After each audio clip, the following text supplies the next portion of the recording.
Friends, let me begin by posing a simple yet profoundly unsettling question. What happens when a nation already entangled in multiple layers of political turmoil decides to expand its confrontations outward? Israel today finds itself in exactly that moment. Its current conditions, defined by internal polarization, economic strain, and deep social fractures, are now colliding with a dangerous escalation, a wave of attacks targeting Qatar and Iran. This is not simply about regional disputes. It is about the very architecture of global politics, the shifting alliances that define power, and the dangerous gamble of military aggression in an already fragile world economy. Consider for a moment the extraordinary irony.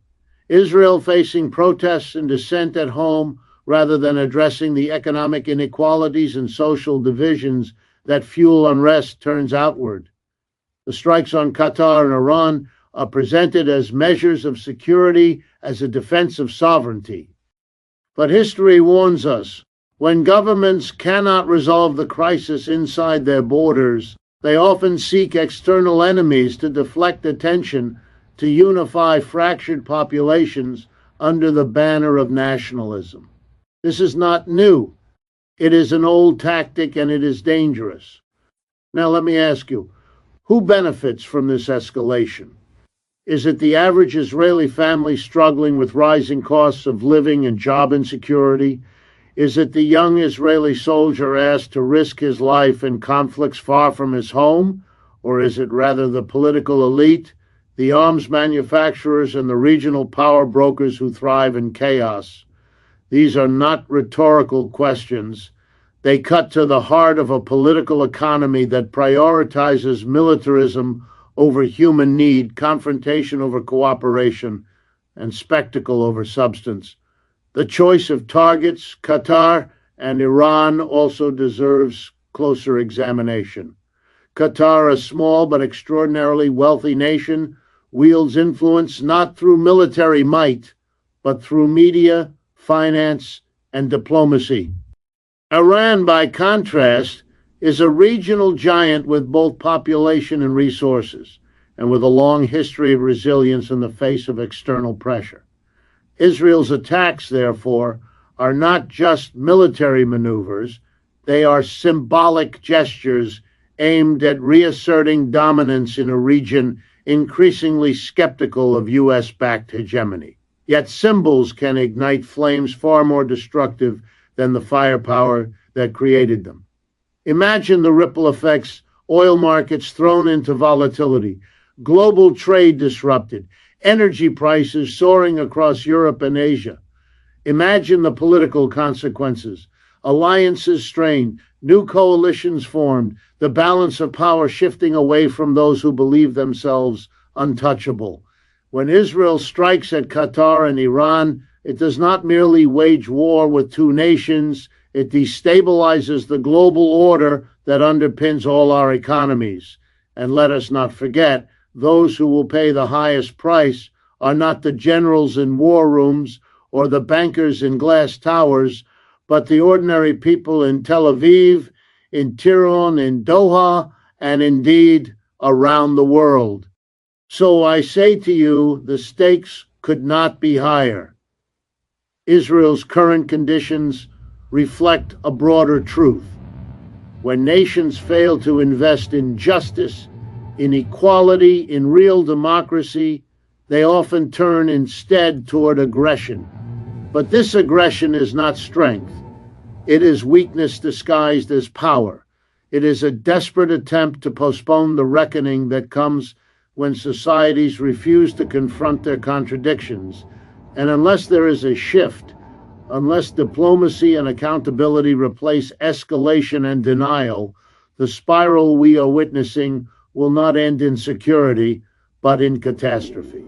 When examining Israel's current political landscape, one cannot ignore the profound irony that a state founded on the idea of survival and security is now finding its greatest insecurity not from foreign adversaries, but from within its own borders. The visible fractures in Israeli society are widening by the day. economic disparities, political paralysis, and a disillusioned public that no longer feels represented by its leadership.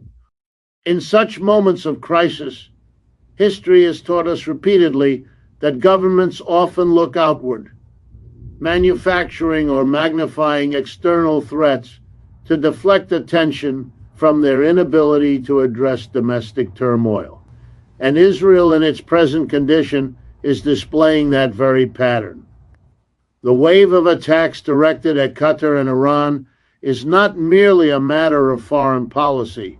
It is a political maneuver designed to bind a fractured society under the illusion of unity against a common enemy. But ask yourself this: is this truly about defense, or is it about distraction? At the heart of this strategy lies a dangerous gamble. Leaders in Tel Aviv recognize the restlessness of their population. The protests that have swept across Israeli cities in recent years are not isolated outbursts, but reflections of deep-rooted frustration with inequality, housing shortages, wage stagnation, and an economy increasingly tilted in favor of the wealthy and powerful.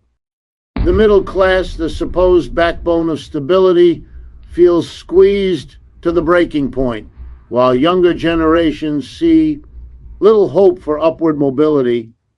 In such an atmosphere, legitimacy becomes fragile, and governments under such pressure often look for quick fixes to reassert control. Military confrontation then becomes the tool of choice, not because it solves the underlying problems, but because it creates the illusion of strength. Consider how effective this tactic can appear on the surface when a government declares itself under siege. When it points to foreign actors plotting against the nation, dissent is painted as weakness, protest as betrayal, and calls for reform as dangerous distractions. Citizens are urged to rally behind the flag, to put aside their grievances in the name of national survival. And yet beneath that temporary unity lies an unresolved contradiction. A society that is deeply fractured internally cannot manufacture stability by projecting aggression outward. The cracks only deepen, and the costs of ignoring them multiply. This is the trap Israel risks falling into, a trap that has ensnared countless nations before it. What makes this particularly dangerous in Israel's case is the geopolitical context. Unlike isolated states that might wage symbolic wars for domestic consolidation, Israel sits at the center of one of the most volatile regions in the world. Every strike, every escalation reverberates across the Middle East and beyond. In targeting Qatar and Iran, Israel is not simply lashing out at rivals. It is playing with fire in an oil-soaked room. These are not adversaries without resources or influence. Qatar, with its immense wealth and diplomatic networks, and Iran, with its military depth and regional alliances, are capable of responding in ways that can transform Israel's domestic gambit into an international catastrophe. What begins as an attempt to distract from internal protests could quickly spiral into a conflict that reshapes global power balances and economic stability. But let us step back and ask the critical question: why would a government risk so much internationally just to paper over cracks at home? The answer lies in the nature of political survival. When leaders sense their hold on legitimacy slipping, when they feel the pressure of discontent rising from below, they often prioritize immediate survival over long-term strategy. It is not about solving the root problems. It is about buying time, prolonging authority, delaying the inevitable reckoning in Israel today. This means confronting external enemies in order to silence the questions at home. Why are wages stagnant? Why are housing costs spiraling? Why do ordinary citizens feel excluded from the benefits of an economy that on paper appears strong? The bombs falling on foreign soil are not only a message to adversaries, They are also a message to the Israeli people. Forget your protests, forget your demands. We are at war. Yet here lies the paradox. Wars may silence dissent for a moment, but they also magnify the very contradictions they are meant to conceal.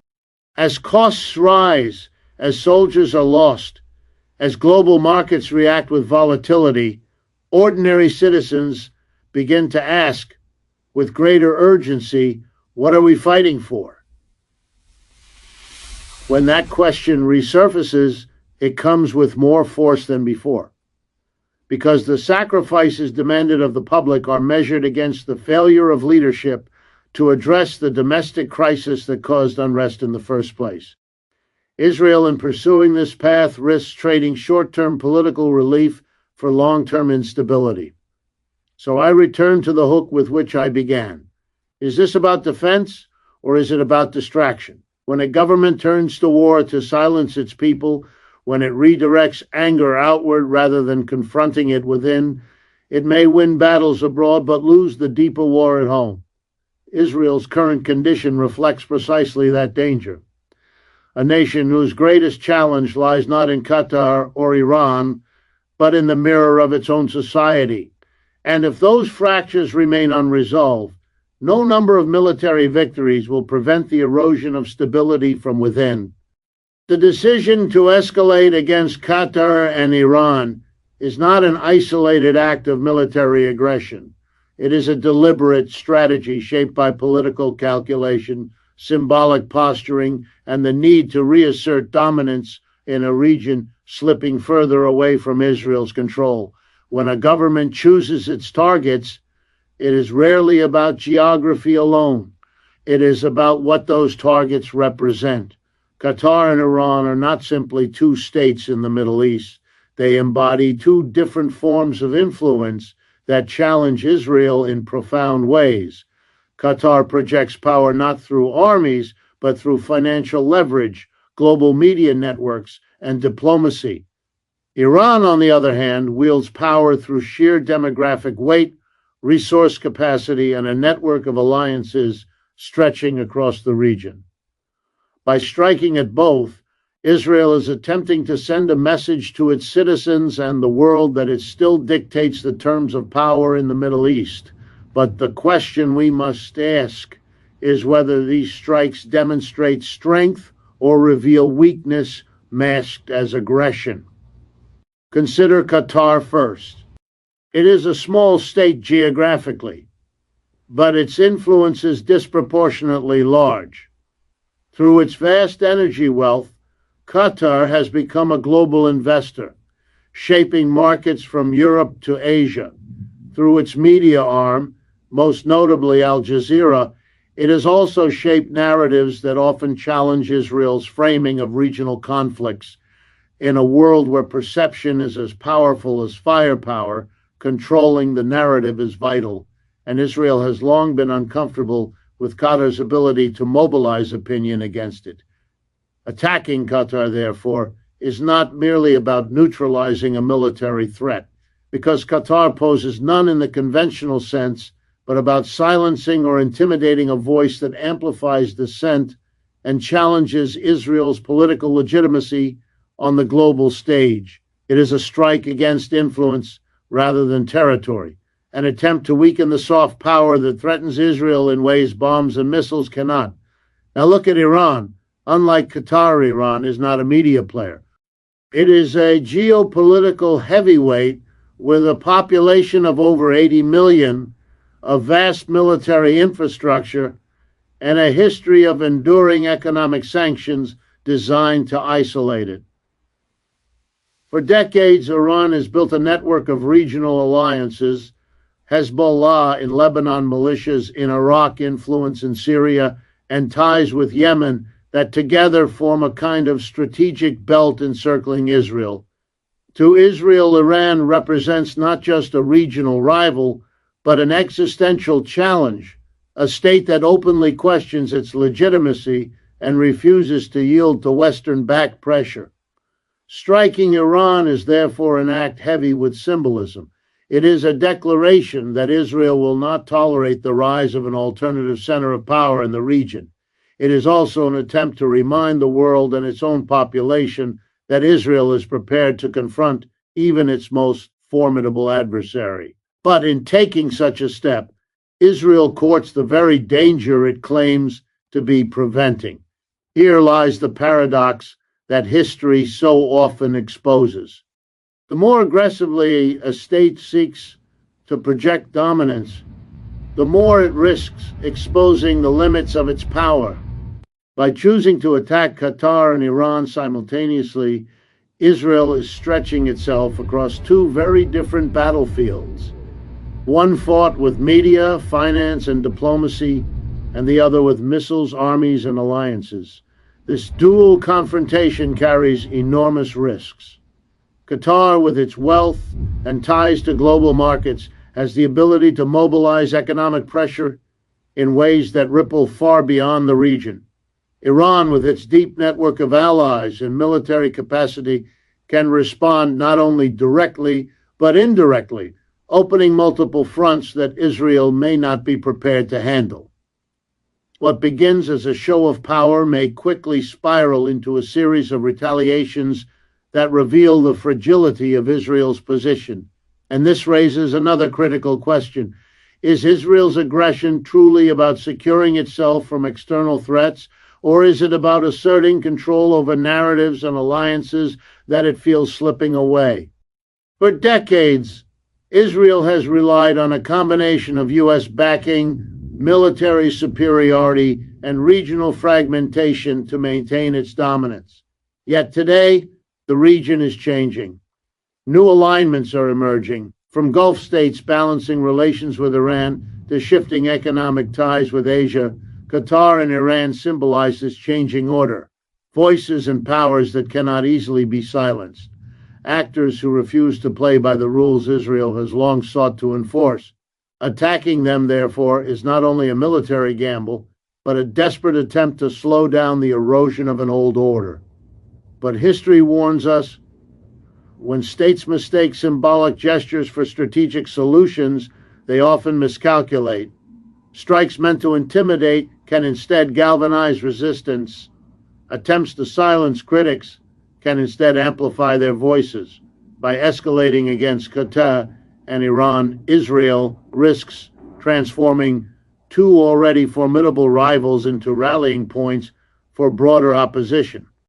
Imagine the outcome if Iran uses such aggression to tighten its regional alliances, or if Qatar leverages its diplomatic and financial resources to rally international opinion.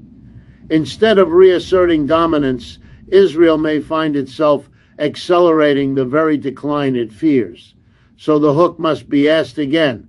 Are these attacks a demonstration of power or a confession of insecurity when a nation stretches its reach to silence voices of dissent and intimidate centers of resistance? It may temporarily project strength, but in reality, it exposes the very fears it is trying to hide. Israel's strikes on Qatar and Iran are more than military maneuvers. They are a mirror reflecting a nation uncertain of its future, clinging to aggression as a substitute for genuine stability. And in that mirror, the rest of the world can see both the danger of the moment and the fragility of the strategy behind it.